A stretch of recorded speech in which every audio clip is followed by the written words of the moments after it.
மீன் தொட்டியில மீன்கள் இருக்கும். அந்த மீனுக்கு நீஞ்ச தெரிய வேண்டிய அவசியமே இல்லை. ஏன்னா தொட்டிக்குள்ள அலையே அடிக்க போறது. பசியே வராது. ஏன்னா சாப்பாடு அப்பப்போ மேலேருந்து போட்டுடுவோம். புயலோ பெரிய சூறாவளியோ ஒன்றும் அடிக்க போறது இல்லை. அதை விட ஒரு பெரிய மீன் அதை லபக்குன்னு முழுங்கி தின்னுமா என்ன? ஒண்ணுமே கிடையாது. அந்த பூனையோட அம்மா, அந்த அந்த சின்ன மீனோட அம்மாவும் அப்பாவும் எங்க பிறந்திருப்பாங்க? தொட்டிக்குள்ள. அதனுடைய அம்மா அப்பா எங்க பிறந்திருப்பாங்க? தொட்டிக்குள்ள. தொட்டிக்குள்ளேயே இருந்து beautiful colour fish in an aquarium. பார்க்கறதுக்கு ரொம்ப அழகா இருக்கும். ஆனா அதனால ஒரு பிரயோஜனமும் கிடையாது.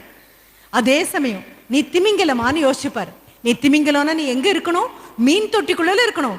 If you are a whale, you belong to the ocean outside. வெளியில இருக்கக்கூடிய பெரும் மகா சமுத்திரத்துக்கு நீ சொந்தம். அப்படி போகும்போது சூறாவளி அடிக்கும், பெரிய புயல் காற்று அடிக்கும், சுனாமி அடிக்கும், எல்லாம் இருக்கும். அதையும் தாண்டி போகக்கூடிய சர்வ வல்லமை உங்ககிட்ட இருக்கு.